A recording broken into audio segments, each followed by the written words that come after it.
আসসালামু আলাইকুম ওরহমতুল্লাহ। আলহামদুলিল্লাহ রবিল আলমিন ওসলাত ওসালাম আলা রসুলহিল করিম ওয়ালা আলহি ওয়াসহবিহি ওয়ামান তাবিআহুম বিহসানিন ইলা ইয়াউমিদ্দিন। সবাইকে স্বাগত জানাচ্ছি নেক্সাস টেলিভিশনের নিয়মিত আয়োজন বেকমেস বিস্কিটস নিবেদিত ইসলামের জীবন বিধানে। আশা করছি মাহে রমাদানের এই সময়টাতে, বরকতময় সময়টাতে, মাগফিরাত, নাজাত এবং রহমতে পরিপূর্ণ এই সময়টাতে আল্লাহ সুবহানাহু ওয়া তাআলা আপনাদেরকে সুস্থ ও নিরাপদ রেখেছেন। অন্যান্য পর্বের মতো আজকেও আমরা অত্যন্ত গুরুত্বপূর্ণ একটি বিষয় নিয়ে কথা বলবো। সেই বিষয়টি হলো কিয়ামুল লাইল, এবং পাশাপাশি আপনাদের প্রশ্নের উত্তরগুলি আমরা নিব, এবং আপনাদের যে কোনো প্রশ্ন থাকলে স্ক্রিনে প্রদর্শিত নম্বরে আমাদেরকে ফোন করবেন। পাশাপাশি আমাদের সাথে Nexus television Islamic Facebook page এবং ইউটিউব চ্যানেলে আমাদের সাথে সংযুক্ত হতে পারেন। আজকে আমাদের আহ্বানে সাড়া দিয়ে যিনি অতিথি হিসেবে আমাদের কাছে এসেছেন, ফজিলাতুল শেখ মোহতারাম আলেমে দিন শেখ মাওলানা মুস্তফা জামান, খতিব, মসজিদুত তাকওয়া, বনানী, ঢাকা। আসসালামু আলাইকুম রহমতুল্লাহ। ওয়ালাইকুম আসসালাম রহমতুল্লাহি ওয়া বারাকাতুহু। শেখ কেমন আছেন? আলহামদুলিল্লাহ, আশা করি আপনিও ভালো আছেন। আলহামদুলিল্লাহ। শেখ, আপনার কাছ থেকে আমরা অনেক কিছু জানবো এবং কিছু প্রশ্ন উত্তর নিব ইনশাআল্লাহ। প্রিয় দর্শক, কিয়ামুল লাইল মুসলিম জীবনের অত্যন্ত গুরুত্বপূর্ণ একটি বিষয়। আল্লাহ সুবহানাহু ওয়া তাআলা রাসূলুল্লাহ সাল্লাল্লাহু আলাইহি সাল্লামকে উদ্দেশ্য করে কুরআনুল কারীমের সূরা আল মুজাম্মিলে ইরশাদ করছেন, আউযু বিল্লাহি মিনাশ শাইতানির রাজীম, বিসমিল্লাহির রহমানির রহিম, ইয়া আইয়ুহাল মুজাম্মিল, হে চাদরাবৃত, কুমিল লাইলা ইল্লা কলিলা, তুমি রাতে সালাতের জন্য দাঁড়াও অল্প সময় ব্যতী রেখে, নিসাহু আমিনকুস মিনহু কলিলা, অথবা রাতের অর্ধেক সময় অথবা এর চেয়ে একটু বেশি। পরবর্তীতে বলা হচ্ছে আউজিদ আলাই ওরাত্তিলিল কোরআন তারতিলা, অথবা এর চেয়ে একটু বেশি পরিমাণ এবং পাশাপাশি কোরআন তিলাওয়াত করো তারতিলের সাথে। আবু হুরায়রা রাদিয়াল্লাহু আনহু থেকে বর্ণিত সহিহ মুসলিমের বর্ণনায় রাসূলুল্লাহ সাল্লাল্লাহু আলাইহি সাল্লাম বলেছেন, আফদালুস সালাতি বাদাল ফারিদা সালাতুল লাইল, অর্থাৎ ফরজ সালাতের পরে গুরুত্বপূর্ণ সালাত এবং সবচেয়ে মর্যাদাপূর্ণ সালাত হলো রাতের সালাত বা কিয়ামুল লাইল, সালাতুল লাইল বা তাহাজ্জুদ যাই বলে থাকি।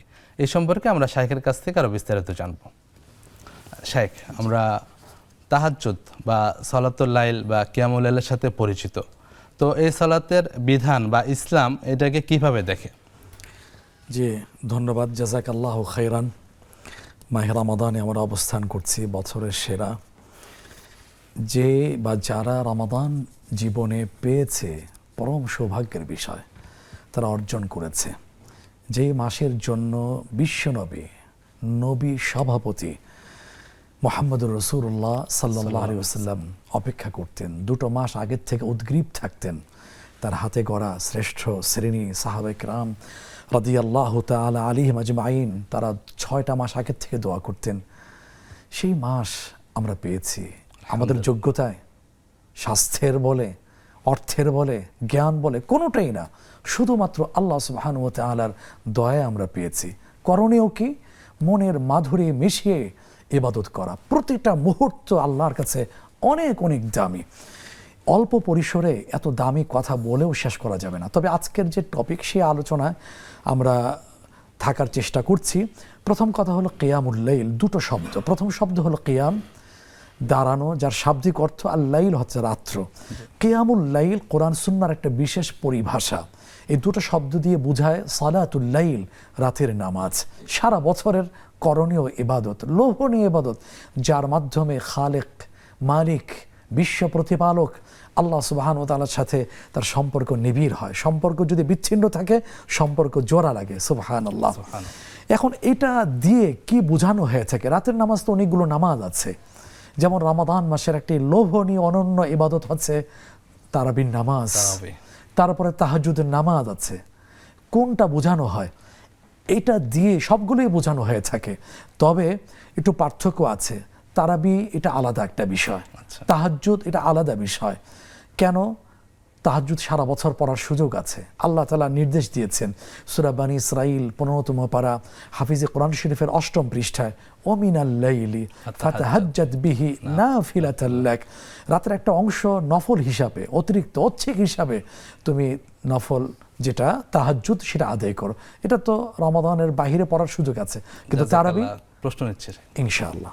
আসসালামু আলাইকুম রহমতুল্লাহ। প্রিয় দর্শক, আপনার নাম বলে প্রশ্নটি করুন। আমার নাম রেহানা আক্তার, আমি চট্টগ্রাম থেকে বলতেছি। জি, ওয়ালাইকুম সালাম। জি। আসসালামু আলাইকুম। ওয়ালাইকুম আসসালাম ওয়া রাহমাতুল্লাহি ওয়া বারাকাতুহু। আমার প্রথম প্রশ্ন হচ্ছে যে আমার মেয়ে যেদিন প্রথম রোজা ছিল, মানে প্রথম রোজা, সেদিন আমার মেয়ের 7 দিন ছিল। এখন পিরিয়ড আমার মেয়ের 5 দিনের দিন বন্ধ হয়ে যায়, মানে যেটা মহিলাদের যেটা সমস্যা হয় আর কি, বুঝতেছেন তো আপনি? জি জি জি জি।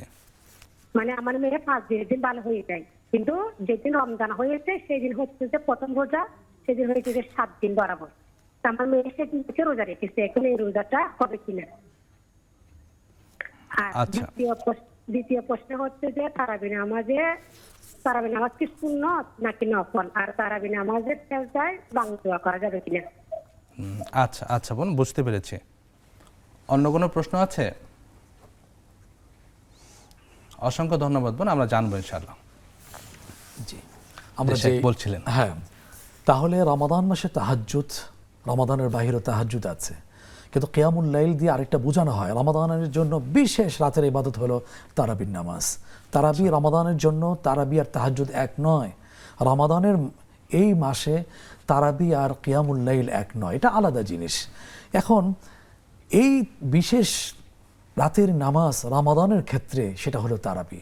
এই ব্যাপারে তো হাদিসে সহিহ বুখারীতে ফজিলতের কথা আসছে।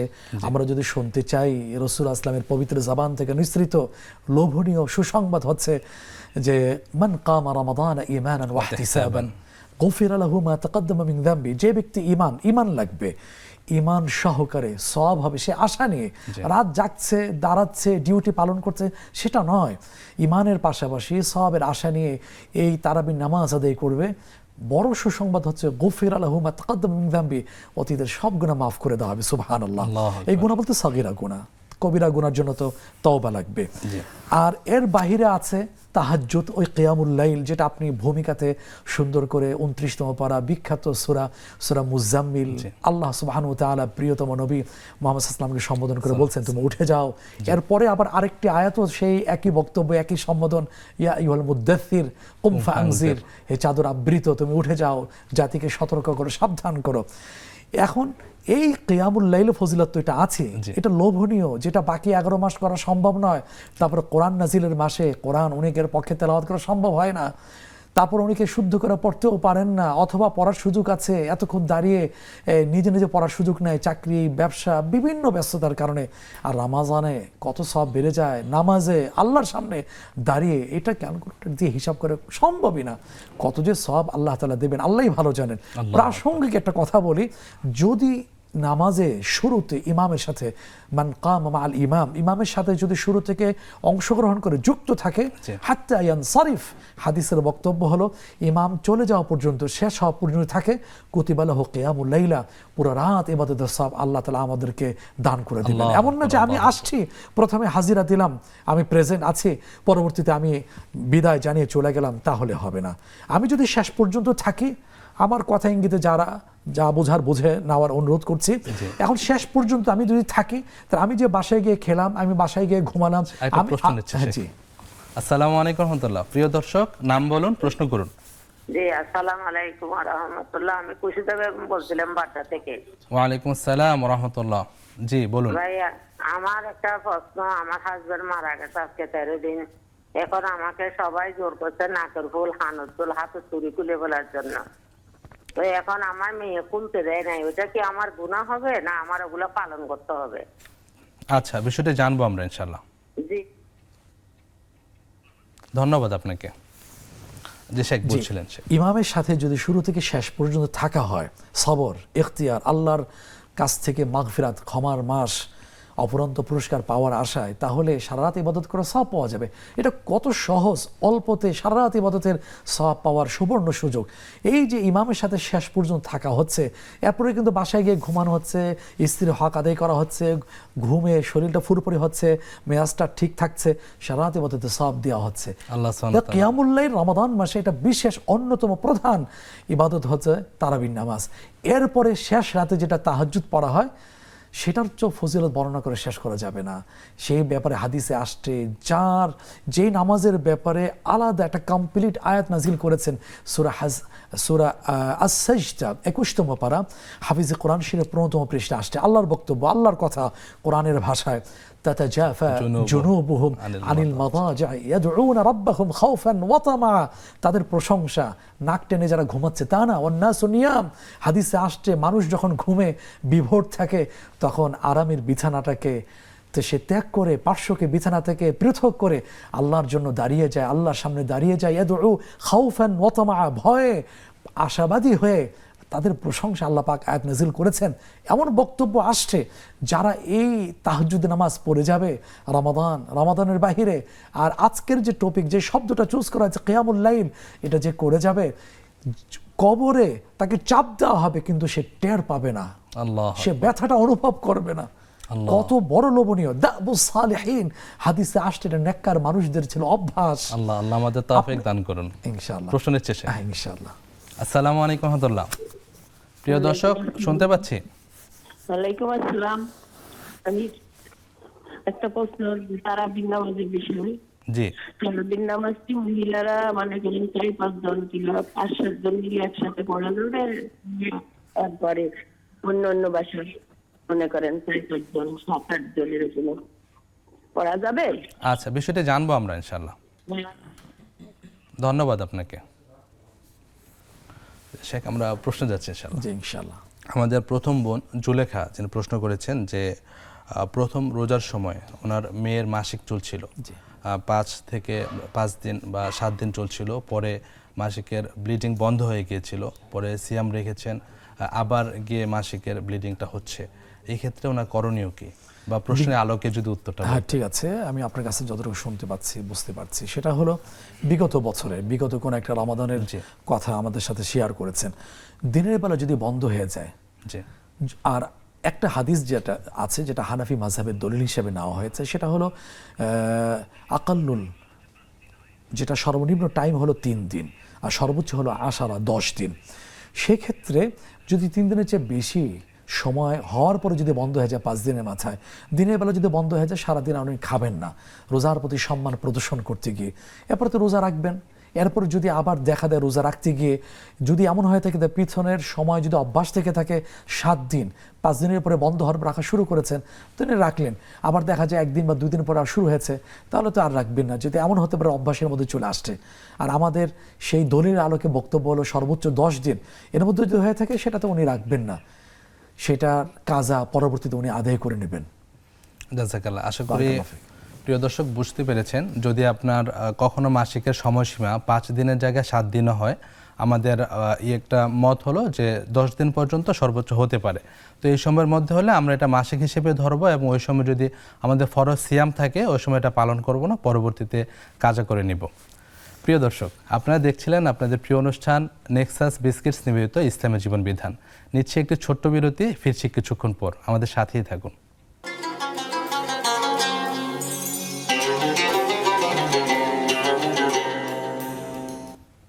আসসালামু আলাইকুম প্রিয় দর্শক, আপনারা দেখছেন নেক্সাস টেলিভিশনের নিয়মিত আয়োজন বেকমেন্স বিস্কিটস নিবেদিত ইসলামের জীবন বিধান।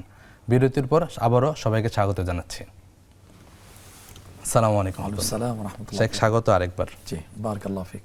শেখ, আমাদের প্রশ্ন উত্তর নিচ্ছিলাম আমরা। আমাদের বোন জুলেখা এবং অনলাইন থেকে আফিয়াতুল সিদ্দিকা, 2 বোন একই প্রশ্ন করেছেন যে তারাবির সালাতের মর্যাদাটা কিরূপ, সুন্নত না নফল, বিষয়টি জানতে চেয়েছেন। হ্যাঁ, দুইটাই আসলে সুন্নত এই দিক থেকে রাসূল আসলাম পড়েছেন, এটা তিনি নির্ধারণ করেছেন, আর নফল এই দিক থেকে যে ফরজের অতিরিক্ত, সুতরাং দুইটাই ঠিক আছে।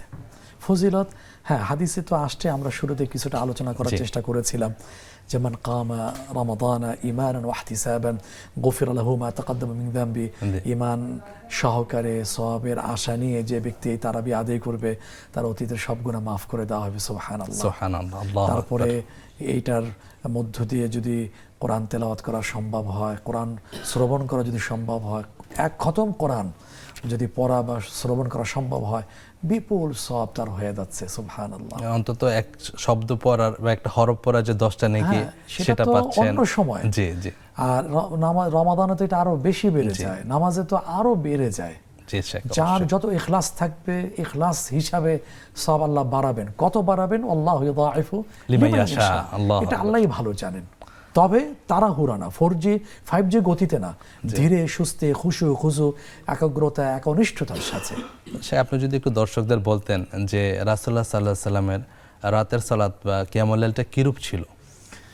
প্রিয় দর্শক, এই কথা বলতে গেলে আসলে মনে হবে কি আমরা অনেকটাই পিছিয়ে, মিথ্যা দাবি করছি, উম্মত বলে দাবি করছি। হাদিসে আসছে তার প্রিয়তমা স্ত্রী উম্মুল মুমিনিন আয়েশা সিদ্দিকা রাদিয়াল্লাহু তাআলা আনহা কাছ থেকে এই বক্তব্যটা আসছে। উনি কিয়ামুল লাইল আদায় করতেন। হাদিসের পাতায় স্বর্ণ আকারে লিপিবদ্ধ আছে। তিনি এক একটা রাকাতে কখনো সূরা বাকারা পড়তেন, আরেকটা রাকাতে সূরা আল ইমরান পড়তেন, কখনো সূরা নিসা, সূরা মাইদা, সূরা আরাফ, সূরা আনাম পড়তেন। যার উপরে কোরআন নাজিল হয়েছে তার তেলাওয়াতটা কিভাবে ধীরে ধীরে পড়তেন। তার আরেক প্রিয়তমা স্ত্রী হাফসা রাদিয়াল্লাহু তাআলা আনহা বলেছিলেন, যখন তিনি সূরা ফাতিহা পড়তেন প্রত্যেকটা আয়াত থেমে থেমে পড়তেন, আলহামদুলিল্লাহি রাব্বিল আলামিন আর রহমানির রাহিম, এভাবে ধীরে ধীরে পড়তেন। তাহলে কত বড় সূরা ধীরে ধীরে পড়া।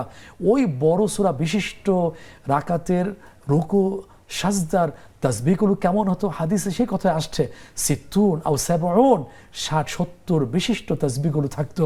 সুবহান রাব্বিয়াল আযীম, সুবহান রাব্বিয়াল আলা, তারপরে তো তাসবিহ সাথে আরও কিছু পড়তেন। এত দীর্ঘ তেলাওয়াত, এত দীর্ঘ তাসবিহ পড়ার মধ্য দিয়ে ওনার পা কদম মোবারক ফুলে যেত। তারপরে তার প্রিয়তম স্ত্রী আয়েশা সিদ্দিকা রাদিয়াল্লাহু তাআলা আনহা, স্ত্রী তো অন্তরের অন্তঃস্থল থেকে ভালোবাসা ছিল, মহাব্বত ছিল, কোনো খাত ছিল না। তিনি বলতেন যে আল্লাহ তো আপনার পূর্বাপর সমস্ত গুনাহ মাফ করে দিয়েছেন, তারপর আপনি কেন কষ্ট করছেন? তিনি বিনয়ের সাথে তিনি বলেছিলেন, আফালা আকুনু আবদান শাকুরা, আল্লাহ আমাকে কত বড় বানিয়েছেন, সেরা মানুষ, সেরা নবী, মাকামে মাহমুদ আমাকে দিবেন, শাফাতের সুপ্রিম পাওয়ার আল্লাহ আমাকে দিবেন, আমি কি কৃতজ্ঞ বান্দা হব না? তাহলে আমরা গুনাহগার উম্মত, আমাদের কি পড়া উচিত না? আল্লাহর জন্য কিছু সময় নিবেদন করা উচিত না? এই হলো রাসূল সাল্লাল্লাহু আলাইহি ওয়াসাল্লামের কিয়ামুল লাইলের চিত্র। আল্লাহ আমাদেরকে এখান থেকে জীবনে নিয়ে আসার সৌভাগ্য দান করুন, ঈমানের শক্তি নসিব করুন। আমিন আমিন আমিন। প্রশ্ন নিচ্ছে শেখ ইনশাআল্লাহ। আসসালামু আলাইকুম ওয়া রাহমাতুল্লাহ। প্রিয় দর্শক, আপনার নাম বলে প্রশ্নটি করুন। ওয়ালাইকুম আসসালাম, পাবনা থেকে আফরা বলতেছি। জি, প্রশ্নটি করুন প্লিজ। প্রশ্ন করতেছি যে আমার লগা 6 লাখ টাকা আছে আর 4 ভরি সোনা আছে। আচ্ছা, টাকারও কি জাকাত দিতে হবে নাকি সোনারও জাকাত দিবে? 7 ভরি সোনা না হলে জাকাত দেওয়া হয় না, কেটে যায় দিতেছি। আচ্ছা, বিষয়টি জানবো ইনশাআল্লাহ। ধন্যবাদ আর ওই আপনাকে। যে আরেকটা প্রশ্ন, যে অনেক মানে কাশতে কাশতে যদি বমি হয়ে যায় সেজন্য কি রোজা নষ্ট হয়ে যাবে? আবার একটু বলুন প্লিজ।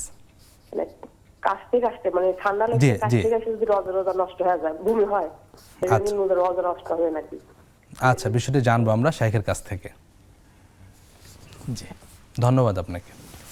জি শাইখ, পরবর্তী প্রশ্ন যাচ্ছি আমরা। আমাদের এক বোন প্রশ্ন করেছিলেন যে স্বামী মারা গিয়েছেন, তো কিছুদিন হলো, 10-11 দিন, ওই ক্ষেত্রে উনি ওনার কানের দুল বা অন্যান্য সাজ সরঞ্জাম যা ছিল তাকে খুলে রাখবেন কিনা? হ্যাঁ হ্যাঁ, 13 দিন হয়েছে যতটুকু আমার মনে পড়ে।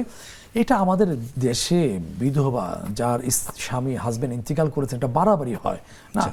অতিরিক্ত যেটা আছে অলংকার সেটা খুলে ফেলবেন, অতিরিক্ত সাজসজ্জা করবেন না, শোকের ছাপটা যেন তার থেকে এটা পরিলক্ষিত হয়। আর স্বাভাবিক যে মানে অলংকার যে আছে কানের নাকের যেগুলো পরে আসছেন হালকা, ওগুলোর খোলার প্রয়োজন নেই। একবারে সাদা কাপড় পরতে হবে এমনও বিষয় না, এটা হিন্দু সংস্কৃতি থেকে আসছে, পৌত্তলিকদের কাছ থেকে আসছে।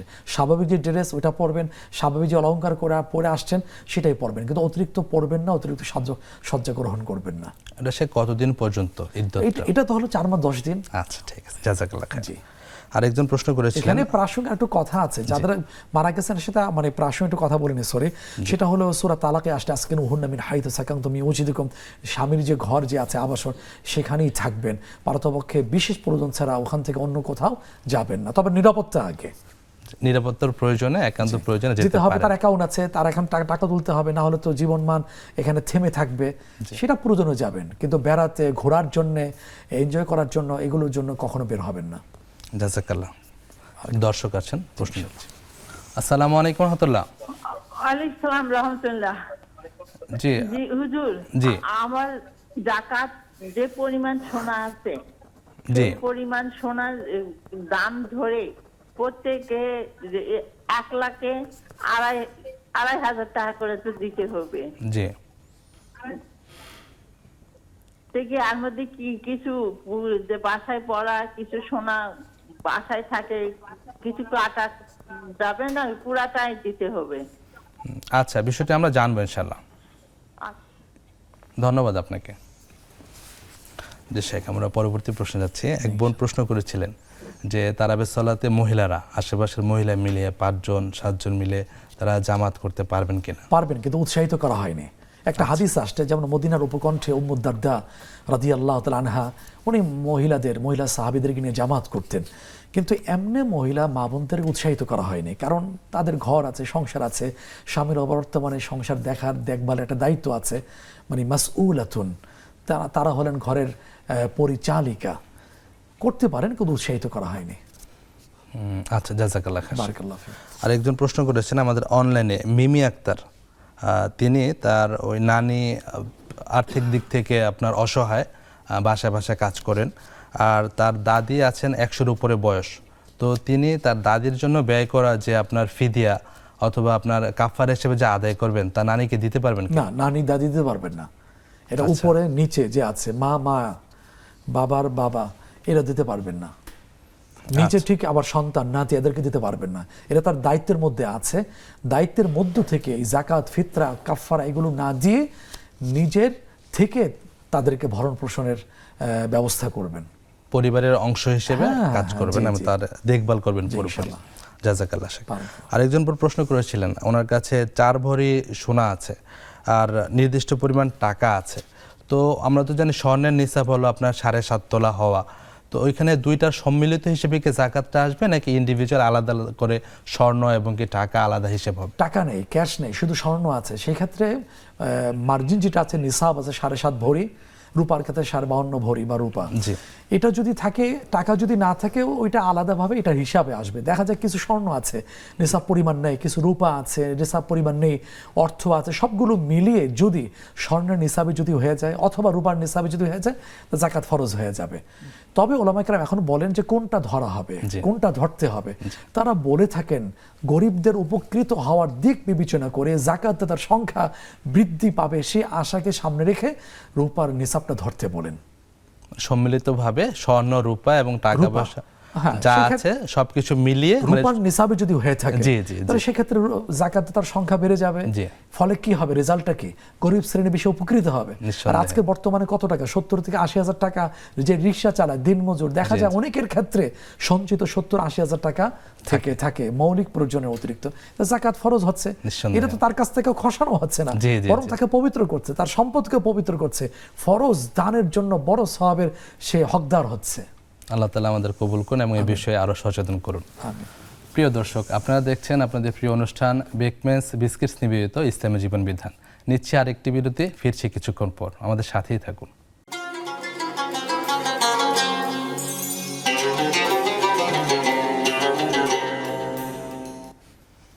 আসসালামু আলাইকুম রহমতুল্লাহ। প্রিয় দর্শক, বিরতির পর আবারও স্বাগত জানাচ্ছি বেকমেন্স বিস্কিটস নিবেদিত আপনাদের প্রিয় অনুষ্ঠান ইসলামী জীবন বিধানে। আসসালামু আলাইকুম শেখ, স্বাগত আরেকবার। জি, ওয়াইয়াকে আল্লাহ। শেখ, আমরা প্রশ্ন উত্তরে চলে যাচ্ছি। আমাদের এক বোনের প্রশ্ন ছিল যে সিয়াম রাখা অবস্থায় কাশতে কাশতে ওনার বমি চলে আসে, ক্ষেত্র বিশেষ রক্ত বমিও হয়, তো ওই ক্ষেত্রে সিয়াম হবে কিনা? হবে, কোনো সমস্যা নেই। বারাকাল্লাহ। রোজা হয় না, এটা একটা মূলনীতি, এটা সুযোগে বলে নিচ্ছি। সেটা পাকস্থলীর সাথে আচ্ছা গ্রহণযোগ্য রাস্তা যেটা পাকস্থলীতে পৌঁছে যায়, সেক্ষেত্রে রোজা ভেঙে যায়। কিন্তু এখানে রক্ত, কাশি, কিছুটা বমি, এতে রোজা ভাঙবে না, সুতরাং দুশ্চিন্তার কারণ নেই। পাশাপাশি শেখ, আরেকটা বিষয়, আমরা হয়তো অনেক ক্ষেত্রে সচেতন না, যে আমরা ভুলবশত বা মনে না থাকার কারণে খেয়ে ফেলি, পান করে ফেলি। ওই ক্ষেত্রে কিন্তু ইসলাম ছাড় দিয়েছে, যে আল্লাহ তাআলা তো আপনাকে পান করিয়েছেন, আল্লাহ তাআলা আপনাকে খাইয়েছেন। জি জি। প্রশ্ন নিচ্ছে শেখ। জি, ইনশাআল্লাহ। আসসালামু আলাইকুম রহমতুল্লাহ। প্রিয় দর্শক, নাম বলে প্রশ্নটি করুন। আমি ইউনুস আলী, জি। চাটমোহর সাইগুলো থেকে, পাবনা চাটমোহর থেকে। জি। আমার প্রশ্ন হচ্ছে, জি, রোজা আছি আমি, বুঝছেন, জি, তো খুব শ্বাসকষ্ট হয়। আচ্ছা, এতে ইনহেলার ব্যবহার করলে কি সমস্যা হবে? আচ্ছা, আমি করি নাই এতদিন। আচ্ছা, বিষয়টা জানবো আমরা ইনশাল্লাহ। অন্য কোনো প্রশ্ন আছে? পাই নাই আমি, বুঝছেন। জি, ধন্যবাদ আপনাকে। জি শেখ, আমরা পরের প্রশ্নে যাচ্ছি। এক বোন প্রশ্ন করেছিলেন, ওনার কাছে নিসাব পরিমাণ স্বর্ণ আছে, পাশাপাশি কিছু স্বর্ণ তিনি নিজে পরিধান করেন। তো পরিধেয় স্বর্ণের উপরে কি জাকাত দিবেন? হ্যাঁ, এটা স্পষ্ট হওয়া দরকার। সেটা ব্যবহৃত হোক বা অথবা না হোক, ব্যাংকের ভোল্টে থাকুক, থাকলেই হলো, মালিকানা থাকলেই হলো, এইটার উপর জাকাত চলে আসবে। এটাই গ্রহণযোগ্য, এটাই ইসলামী স্কলারদের বক্তব্য। পাশাপাশি শেখ আমরা ওই হাদিসটার কথা বলতে পারি, আয়েশা রাদিয়াল্লাহু আনহাকে রাসূল সাল্লাল্লাহু আলাইহি ওয়াসাল্লাম তার পরিধেয় স্বর্ণের ব্যাপারে সতর্কবাণী দিয়েছিলেন। জাযাকাল্লাহ। আমরা শেখ অনলাইন থেকে একটা প্রশ্ন নিচ্ছি। সালেহা বেগম আমাদের প্রশ্ন করেছেন যে তিনি ইশা সালাত পড়ার পর, ফরজ সুন্নত পড়ার পর তারাবির আপনার 4 রাকাত সালাত পড়েন, এরপর কোরআন তিলাওয়াত করেন, লম্বা একটা বিরতি নিয়ে বাকি আপনার 4 রাকাত পড়েন, শেষে বিতির পরে আপনি সালাত শেষ করেন। এই ক্ষেত্রে আপনার রাতের সালাত বা তারাবির সালাত যদি গ্যাপ দিয়ে পড়েন তাহলে সওয়াবে কোনো কম বেশি হবে কিনা? না, সওয়াবের কম হবে না, তবে এত বেশি গ্যাপ দেওয়া উচিত না। 4 রাকাত পড়তে যতটুকু সময় লাগে পরে 4 রাকাত শেষে এই পরিমাণ বসা যায়, বিশ্রাম নেওয়া যায়। কারণ তারাবি শব্দের অর্থই হলো বিশ্রাম নেওয়ার নামাজ, বিশ্রাম নেওয়ার সালাত এটা। কিন্তু এতটুকু গ্যাপ দেওয়া যে অন্য কাজ এর মধ্যে চলে আসছে, এটা সমীচীন হবে না। সে যদি মাঝে যদি কোরআন তেলাওয়াত করে, কোরআন তেলাওয়াত নামাজে কি হচ্ছে? এটা তো তেলাওয়াত হচ্ছে, তাই না? আচ্ছা, ঠিক আছে। যখন যেটা, সুতরাং তারাবির মূল উপাদ্য মানে বিষয় হচ্ছে কোরআন কারীম তেলাওয়াত। জি। সুতরাং এটার দিকে বেশি মনোনিবেশ করা। আচ্ছা, যতটা সম্ভব একসাথে পুরোটা শেষ করে ফেলা। জাযাকাল্লাহ খাইর। একটু আগে আরেক ভাই প্রশ্ন করেছেন আমাদের যে সিয়াম রাখা অবস্থায় ওনার খুব শ্বাসকষ্ট হয়, এই ক্ষেত্রে উনি ইনহেলার নিতে পারবেন কিনা? আপনি তো ডাক্তার মানুষ, আপনাকে আমি প্রশ্ন করি, ইনহেলারে যে একটা তো মেডিসিন থাকে, এখন এটার মাধ্যমে পাকস্থলীতে চলে যায় কিনা? আমি তো জানি যতটুকু, আপনার কাছে দর্শকের সামনে রেখে জিজ্ঞেস করছি, মানে এটাকে আরো বেশি স্ট্রং করার জন্য থাকে একটা মলম, একটা একটা ওষুধ থাকে, তো এটার মাধ্যমে কি হয়ে যায়, এটা পাকস্থলীতে চলে যায়, যার কারণে ইসলামী স্কলারদের, মুফতি সাহেবদের ফতুয়া বা বক্তব্য বা মাসালা হচ্ছে রোজা রেখে ইনহেলারে না, রোজাটা ভেঙে যাবে।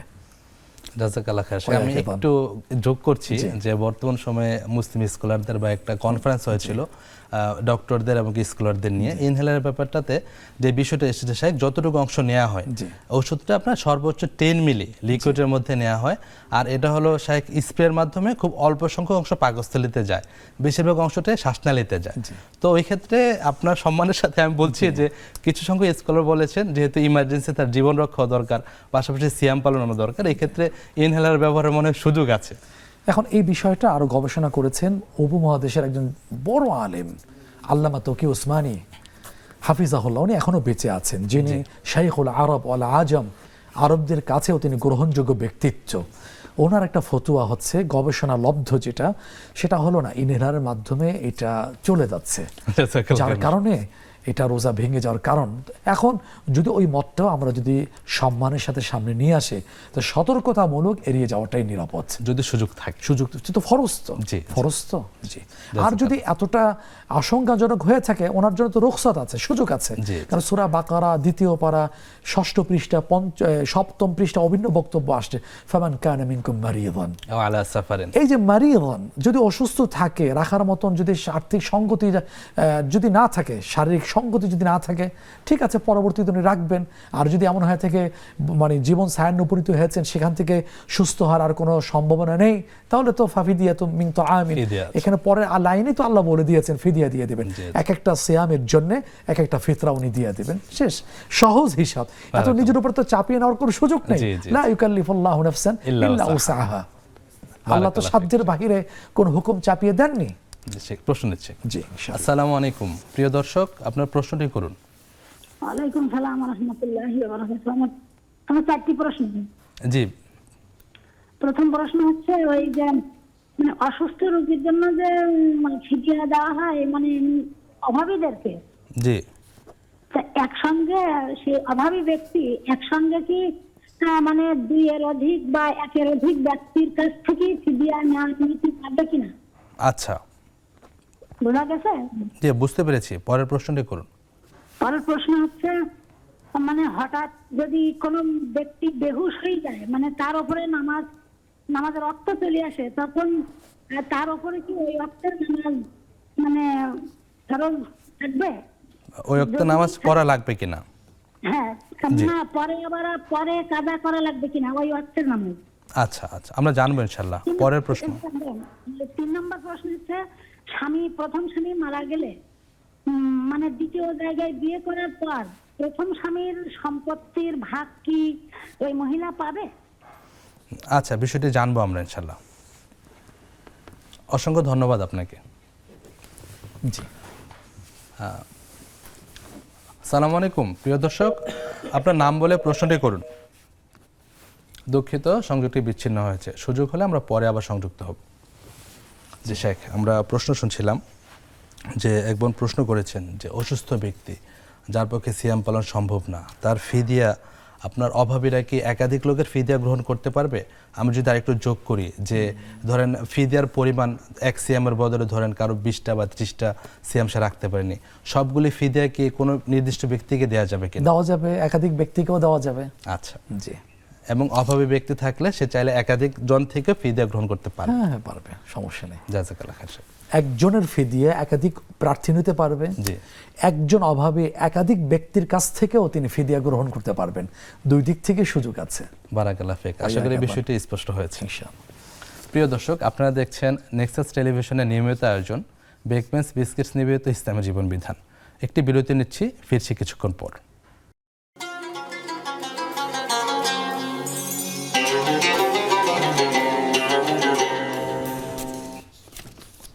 আসসালামু আলাইকুম রহমতুল্লাহ। প্রিয় দর্শক, বিরতির পর আবারও স্বাগত জানাচ্ছি আপনাদের প্রিয় অনুষ্ঠান বেকমেন্স বিস্কিটস নিবেদিত ইসলামী জীবন বিধানে। আসসালামু আলাইকুম রহমতুল্লাহ শেখ, আবারও স্বাগত জানাচ্ছি শেখ। আমাদের বিরতির আগে প্রশ্ন করেছিলেন এক বোন যে কোনো এক ব্যক্তি তার সলাতের নির্ধারিত একটা ওয়াক্ত হয়ে গিয়েছে, কিন্তু উনি সলাত আদায় না করে বেহুশ হয়ে অসুস্থ হয়ে পড়েছেন। তো ওই ক্ষেত্রে আমার বোনের জিজ্ঞাসা ছিল যে পরবর্তীতে তিনি যখন সুস্থ হবেন তাকে ওই সলাতের কাজা আদায় করতে হবে? কাজা আদায় করতে হবে। আদায় করতে হয় না কখন? একজন মানুষের উপরে যখন একদিন 5 ওয়াক্ত নামাজ একসাথে যদি বেহুশ অবস্থায় পার হয়ে যায় তাহলে ওই নামাজগুলো আর কাজা করতে হয় না। কিন্তু 1 ওয়াক্ত, 2 ওয়াক্ত, এমনকি 4 ওয়াক্ত পর্যন্ত, 5ম ওয়াক্ত শেষ হওয়ার আগেই হুঁশ ফিরে আসছে, তারা ওইগুলো কাজা করে নিতে হবে।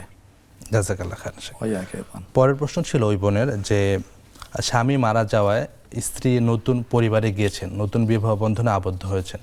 তো এই ক্ষেত্রে প্রশ্ন হলো ওই স্ত্রী কি প্রথম স্বামীর যে ওয়ারিস সূত্রে যে অংশটুকু সম্পত্তি বা জমি জমা পেতেন ওটা পাবেন কিনা? ইনশাআল্লাহ পাবেন। আল্লাহ আলম। ফালাহুন্না সুমন, 8 পাবেন ইনশাআল্লাহ, যদি সন্তান থেকে থাকে। জাযাকাল্লাহ খাইর শেখ। প্রশ্ন নিচ্ছি ইনশাআল্লাহ। আসসালামু আলাইকুম রহমতুল্লাহ। প্রিয় দর্শক, দুঃখিত, সংযোগ বিচ্ছিন্ন হয়েছে শেখ। আমরা পরের প্রশ্ন যাচ্ছি। আমাদের অনলাইন থেকে এক বোন প্রশ্ন করেছেন, মারিয়া চৌধুরী প্রশ্ন করেছেন যে তিনি প্রতিদিন ফজরের সালাতের পরে লা ইলাহা ইল্লাল্লাহু ওয়াহদাহু লা শারীকা লাহু আহাদান সামাদান লাম ইয়ালিদ ওয়া লাম ইউলাদ, এই দোয়াটা পড়েন, এটা কি পড়া যাবে? হ্যাঁ পড়া যাবে। অর্থ তো খুব চমৎকার। তো শ্রেষ্ঠ জিকির লা ইলাহা ইল্লাল্লাহ, তারপরে আল্লাহ পাকের গুণবাচক নাম এখানে উচ্চারণ করা হয়েছে, পড়া যাবে। তবে একটি কথা আমি বলি, সুন্নাহ যেই জিকিরগুলো, আজকারগুলো আসছে সেগুলো জানা, সেগুলো পড়ার ব্যাপারে আরও বেশি উৎসাহিত হওয়া। কারণ এখানে সকাল সন্ধ্যা বিল আশি ওয়াল ইবকার, এখানে আরো বিভিন্ন শব্দ দিয়ে আসছে, সকাল সন্ধ্যা বোঝানো হয়েছে। যেগুলো আসছে সেই তাসবিহগুলো পড়া, সেগুলোই পড়ার মধ্যে বেশি ফজিলত, বেশি সওয়াব আছে। রাসূলুল্লাহ সাল্লাল্লাহু আলাইহি ওয়াসাল্লাম একান্ত আনুগত্যে সর্বোচ্চ আমাদের জন্য কল্যাণ নিহিত আছে। আর যদি এখানে যদি প্রশ্ন থাকে, সম্মানিত বোনের সুপ্ত মনের প্রশ্ন যদি থেকে থাকে যে এই জিকিরগুলো কোথায় পাবো, বর্তমানে বাজারে আজকের বিখ্যাত একটি কিতাব আল্লামা নববী রহমতুল্লাহ আলাইহি আজকার, ওই বইটা আমরা সংগ্রহ করতে পারি। তারপরে হিসনুল মুসলিম অথেন্টিক একটা কিতাব, এই বইটা আমরা কিতাবটা সংগ্রহ করতে পারি। সেগুলো থেকে আমরা বইগুলো, জিকিরগুলো পড়তে পারি। প্রথম পর্যায়ে মুখস্থ না থাকলে সমস্যা নাই, দেখে আমরা পড়বো, আস্তে আস্তে শিখে ফেলবো, মুখস্থ হয়ে যাবে ইনশাআল্লাহ। ইনশাআল্লাহ ইনশাআল্লাহ। আসসালামু আলাইকুম প্রিয় দর্শক, আপনার নাম বলে প্রশ্নটি করুন। আমি রফিকুল রহমান।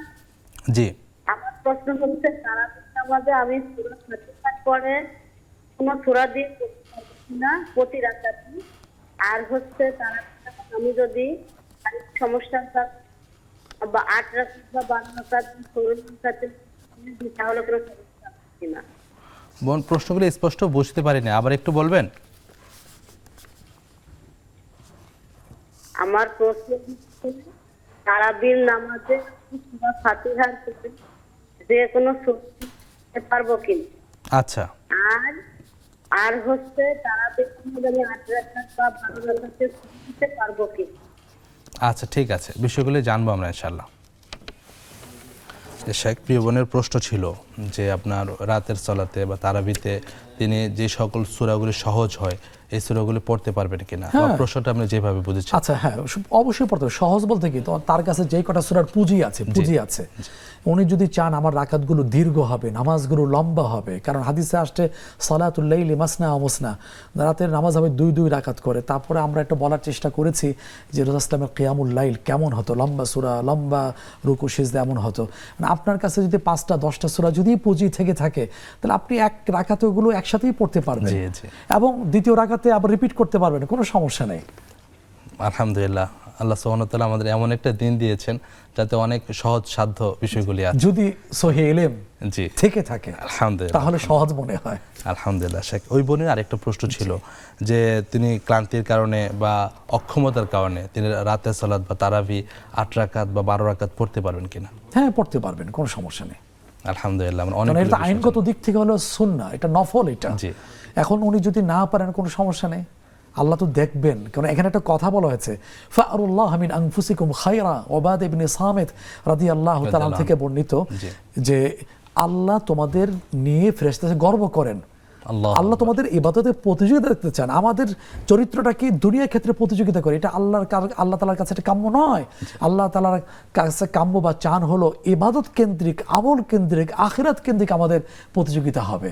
সুতরাং আপনি যতটুকু পারেন, যতটুকু সম্ভব হয় আপনি পড়ার চেষ্টা করবেন, কারণ এই রমাদানটা জীবনে আরেকবার নাও পেতে পারেন। দেখুন না, গত রমজানে কত মানুষ ছিলেন, তারা নাই, মানুষের সাথে মিশে গেছেন, ইতিহাসের পাতায় হারিয়ে গেছেন। আল্লাহ আপনাকে দিয়েছেন, আমাকে দিয়েছেন। সুতরাং আপনার মনকে জিজ্ঞেস করুন, আমি কি আরো 2 রাকাত পারবো, আরো 2 রাকাত পারবো? আপনি এর উত্তর দিতে পারবেন, আপনি মনের, আপনি মুফতি। আল্লাহ সুবহানাহু ওয়া তাআলা আমাদের সুযোগ করে দিন এবং বেশি বেশি করে আমল করার তৌফিক দান করুন। শেখ, আমরা কিয়ামুল লাইল নিয়ে আলোচনা করছিলাম, আপনি যদি আমাদের সাহাবাদের জীবন থেকে তাদের কিয়ামুল লাইলটা কেমন ছিল এই সম্পর্কে কিছু বলতেন। হ্যাঁ, তাদের তো আসলে সাহাবা কেরাম এমনি হননি, রাসূলের পুরো অনুসরণ করেছেন, বিধায়িত তার সাহাবা কেরাম হয়েছেন। খায়রু হাদিহিল উম্মাহ, এই উম্মার শ্রেষ্ঠ মানুষ তারা ছিলেন। এখন কিয়ামুল লাইল কারো বাদ দেওয়া উচিত না। রমাদান মাসে আবার বলছি, কিয়ামুল লাইল হলো তারাবি, তাহাজ্জুদ আলাদা, আর তাহাজ্জুদ সারা বছরের জন্য। এটা আমাকে আপনাকে বাদ দেওয়া উচিত নয়। এটার মাধ্যমে আল্লাহর নৈকট্য অর্জন হয়, মাগফিরাত নসিব হয়, গুনাহমুক্ত হয়, গুনার ক্ষেত্রে অন্তরায় সৃষ্টি হয় তাহাজ্জুদের মাধ্যমে। এখন শেষ রাতে, এটা হলো রাতটাকে 3 ভাগ করে, 10টা 10:30টার পর থেকে সুবহি সাদেক পর্যন্ত তৃতীয় অংশ, 2টা 2:30টার পর থেকে হলো তাহাজ্জুদের মূল উত্তম সময়। এখন কেউ যদি বলে থাকেন যে আমি তো পারবো না, এমন পেশা আমি নিয়োজিত, সুতরাং আমার পক্ষে এটা কঠিন হয়ে যাবে, লা ওতিক, আমার পক্ষে এটা সম্ভব না, তাহলে আপনি ঘুমের আগে পড়ে নিতে পারেন। যেমন একজন তালেবুল ইলম ছিলেন, সবচেয়ে বড় সাহাবী, যার কাছ থেকে সবচেয়ে বেশি হাদিস বর্ণিত হয়েছে, মহান সাহাবী আবু হুরায়রা রাদিয়াল্লাহু তাআলা। তিনি একটি কথা আমাদেরকে শুনিয়েছেন রাসূল সাল্লাল্লাহু আলাইহি ওয়াসাল্লামের কাছ থেকে, যে ঠিক আছে তুমি যদি না পারো, যেহেতু ইলমের চর্চায় তিনি নিমগ্ন থাকতেন, মশগুল থাকতেন, তাহলে ঘুমের আগে 2-4 রাকাত পড়ে নেওয়া। আওসানি খলিলি, আওসানি খলিলি, বন্ধু আমাকে ওসিয়ত করেছেন। কি চমৎকার শব্দ চুজ করেছেন, কত আপন জেনেছেন রাসূলুল্লাহ সাল্লাল্লাহু আলাইহি ওয়াসাল্লাম। এখন এইটা বাদ না দেওয়া, আপনি কেন বাদ দিবেন? আপনি দেখুন না, আল্লাহ তো এই নামাজকারীদের প্রশংসা করেছেন। দুনিয়ার ক্ষেত্রে দেখি না, যখন প্রেমের সম্পর্ক, নিবিড় সম্পর্ক, অন্তরঙ্গ সম্পর্ক কিন্তু ঢালাওভাবে ওপেন সৃষ্টি হয় না। এটা হয় নিবিড় একটা সময়, নিরিবিলি একটা সময়, একান্ত অন্তরঙ্গ মুহূর্তেগুলো তৈরি হয়ে থাকে। ও হাদিসের ভাষ্য অন্যাস নিয়াম, মানুষ যখন ঘুম বিভোর থাকে, পুরা মাখলুক যখন ঘুমে নিমজ্জিত থাকে, আপনি উঠে গেলেন, আল্লাহকে ডাকতে থাকলেন, আল্লাহ যেন দাঁড়িয়ে গেলেন। কখন? যখন আল্লাহ তাআলা ডাকতে থাকেন, বলতে থাকেন, আলা মিন মুস্তাগফিরিন ফাগফির আলা, আলা মিন মুবতালান ফাআফিয়া, এভাবে ডাকতে থাকেন, আসো কেউ কি আছো ক্ষমা প্রার্থী, আমার কাছে ক্ষমা চাও, আমি তো হাজির আছি। এলেম কত দিক থেকে আল্লাহ খুব কাছাকাছি চলে আসেন। আছো কেউ অসুস্থ আক্রান্ত, আমার কাছে বলো, আমি তোমার এই সমস্যা আমি দূরীভূত করে দিব, সমস্যা আমি দূর করে দিব, শেফা দান করব। ওই সময় বান্দা দাঁড়িয়ে যায়, আল্লাহ ছাড়া তার মধ্যে কোনো আর হিজাব, পর্দা থাকে না, পার্টিশন থাকে না। সুতরাং এটা বাধ্য হওয়া উচিত না। এখন এটার মাধ্যমে কিন্তু বেশি নৈকট্য অর্জন করা যায়। একজনের কথা আমার মনে পড়ে গেল, উনি বড় আল্লাহর নৈকট্য প্রাপ্ত একজন বান্দা ছিলেন আমাদের দৃষ্টিতে, তার মাধ্যমে অনেক মানুষ হেদায়েতের দিশা পেয়েছেন। উনি ছিলেন বাগদাদের একজন বিখ্যাত আল্লাহর বান্দা, জুনায়েদ বাগদাদি রাহমাতুল্লাহ আলী নামে পরিচিত। উনি জীবনে কত ইবাদত করেছেন, কত ইলম হাসিল করেছেন, কত মানুষকে শিখিয়েছেন, কত মানুষ গুনাহ থেকে ফিরে এসেছে। উনি বলেছিলেন কত বিনয় মাখা কথা, যে আমার জীবনে অর্জন আমি তেমন কিছুই দেখি না, আমি দেখি ততটুকু যখন ফিজাউ ফিল্লাইল, রবির রাতে যখন আমি 2-4 রাকাত নামাজ পড়েছি, আমি নাজাতের জন্য ওই 2 রাকাত 4 রাকাতের উপর আমি ভরসা করছি, অত ওইটা নিয়ে বেশি আশাবাদী। সুতরাং আমার আপনার পড়া উচিত। আর রমাদান মাস আমি কেন ছেড়ে দেব? আজকের মাত্র শুরুতে আছি। সুতরাং এই নামাজ কেন দেওয়া হয়েছে? দেওয়া হয়েছে এই জন্যে আমাকে সাহারির জন্য উঠতে হবে, শেষ রাতে আমাকে জাগতে হবে। এখন এটা দিয়ে আমি পড়তে পারি সাহারির একটু আগে উঠে, আমি সাহারি গ্রহণ করার আগে অথবা পরে 2-4 রাকাত পড়তে পারি। ওয়াবিল আসহারি হুম ইয়াস্তাগফিরুন, সূরা জারিয়া 26তম পারা 20তম পৃষ্ঠা আসছে, যারা সাহারির সময় উঠে যায় ইস্তিগফার করে, তাদের প্রশংসা আল্লাহ পাক আয়াত নাজিল করেছেন। এই ব্যাপারে কি আমার মন জাগ্রত হবে না, পিপাসার্থ হবে না, ইবাদতে একটু মনটা আগ্রহ তৈরি হবে না? এটা এই জন্য দেওয়া হয়েছে। রমাদান মাসে এটা পড়া সহজ, এখান থেকে তার ভিতর অভ্যাস হবে, বাকি 11 মাস পড়ার জন্য তার পথটা সুগম হয়ে যাবে ইনশাআল্লাহ। আল্লাহু আকবার, জাযাকাল্লাহু খাইরান শেখ। আপনার মাধ্যমে আমরা অনেকগুলি প্রশ্নের উত্তর জানতে পারলাম এবং কিয়ামুল লাইল সম্পর্কে অনেক কিছু জানলাম। জাযাকাল্লাহু খাইরান, বারাকাল্লাহু ফিক। প্রিয় দর্শক, আপনারা দেখছেন আপনাদের প্রিয় অনুষ্ঠান ইসলামী জীবন বিধান। আজকের মতো এখানে শেষ করব। সর্বশেষ একটি দোয়ার কথা বলবো, যে দোয়াটি আয়েশা রাদিয়াল্লাহু আনহাকে রাসূলুল্লাহ সাল্লাল্লাহু আলাইহি ওয়াসাল্লাম শিখিয়ে দিয়েছিলেন, বিশেষ করে দোয়াটা লাইলাতুল কদরে পড়ার জন্য, কিন্তু আমরা অন্য সময় দোয়াটা বেশি বেশি করে পড়তে পারি। আল্লাহুম্মা ইন্নাকা আফুফুন তুহিব্বুল আফওয়া ফাআফু আন্নি। অর্থ হচ্ছে, আল্লাহুম্মা হে আল্লাহ, ইন্নাকা আফুফুন, আপনি ক্ষমাশীল, তুহিব্বুল আফওয়া, ক্ষমা করতে ভালোবাসেন, ফাআফু আন্নি, আমাকে ক্ষমা করুন। আমরা এই দোয়াগুলি বেশি বেশি করার চেষ্টা করব। আল্লাহ সুবহানাহু ওয়া তাআলা আমাদের রমাদানের সিয়াম, কিয়াম, কোরআন তিলাওয়াত এবং বাকি সকল ইবাদত কবুল করুন। আজকের মতো এখানে শেষ করছি। সুবহানাকা আল্লাহুম্মা বিহামদিক, আশহাদু আল্লা ইলাহা ইল্লা আনতা, আস্তাগফিরুকা ওয়া আতুবু ইলাইক। আসসালামু আলাইকুম ওয়া রাহমাতুল্লাহ।